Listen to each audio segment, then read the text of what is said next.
Hello and welcome to 5-Year Club video number 276. Obviously, Thursday, another bad day for the market. A 500-ish point drop for the Dow Jones Industrial Average, where 831 or something like that was the drop yesterday. It hurts, kind of. I don't know. I actually I don't care that much, but it is different from what we've been experiencing this year so far. And I kind of know the moment that I sell stuff to try and decrease my risk is the moment it's going to rebound. That's the way it works. Anyhow, I found this article from CNBC, Warren Buffett, on why interest rates matter so much for investing. And I thought that it was a good idea to just go over this to kind of understand what's going on in some investors' minds right now. But I guess beyond that, the next stock you buy is going to be relatively cheap, your next paycheck, compared with the previous stock that you bought. So that's cool. It's scary to see these falls, but it's also everything's on sale, got the crazy Oprah face going on if you want to do that. Warren Buffett explained the importance of Treasury bond yields in determining stock valuations. The most important item over time in valuation is obviously interest rates. Buffett said last year, any investment is worth all the cash you're going to get out between now and Judgment Day, discounted back. Warren Buffett believes interest rates are critical in determining stock valuations. The Dow Jones Industrial Average plunged more than 1,300 points in 2 days as investors worried about negative effects from the rising interest rate environment in 2017. In a 2017 interview video clip found on CNBC's Warren Buffett archive, the investor explained why rates matter so much for investors. The most important item over time in valuation is obviously interest rates. Buffett said last year, if interest rates are destined to be at very low levels, it makes any stream of earnings from investments worth more money. All right, let's dig into this a little bit. So if interest rates, in other words, the relatively risk-free return you can get from loaning money to the U.S. government are going to be at very low levels, meaning that the U.S. government is not going to give you very much money for borrowing your money, then that means, obviously, that alternative investments, you're going to want to allocate more money to alternative investments. And when you allocate more money towards alternative investments like stocks, that means that you are putting more money into the stock, and so the stock is worth more money because the stock is actually producing a decent stream of income. Investors use...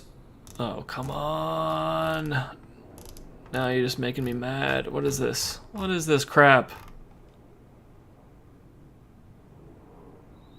I clicked on something accidentally. Okay. Investors use U.S. government bond yields as their risk-free discount rate in financial models to value stock investments. In other words, the stock is risky, but you have to compare it with a return that would be risk-free. So they use U.S. government bond yields as well, I know I can get this, and so therefore the stock has to do better than that when adjusted for risk, otherwise it's not worth doing. The bogey is always what government bonds yield. You can pick your maturity, and you see it in real estate. Real estate yields adapt quite quickly and fairly directly with interest rates, he added. It's the same principle with stocks. On Tuesday, the 10-year note yield traded above 3.25%, hitting its highest level since 2011.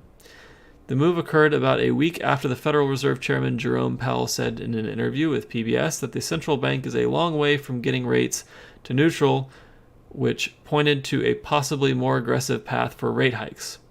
The Oracle of Omaha said when interest rates rise to high levels, such as more than 15% for the 2-year Treasury note in the early 1980s, it makes higher equity valuation multiples much less attractive. Why? It makes them less attractive. The reason why is because if you can get 15% by holding a Treasury note, why would you bother investing in a stock? The stock would have to do extremely well to beat that Treasury note.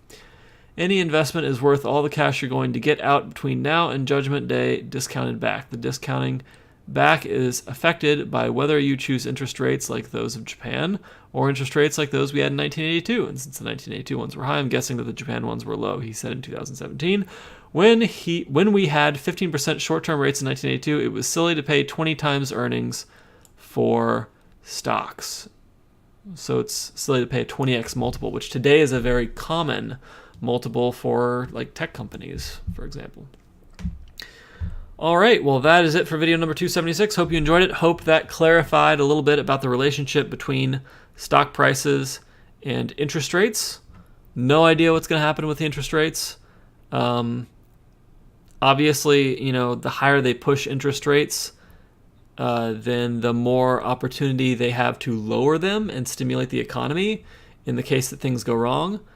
But simultaneously, the higher that they raise the interest rates, the less money is available for like business debt, and therefore businesses have less flexibility.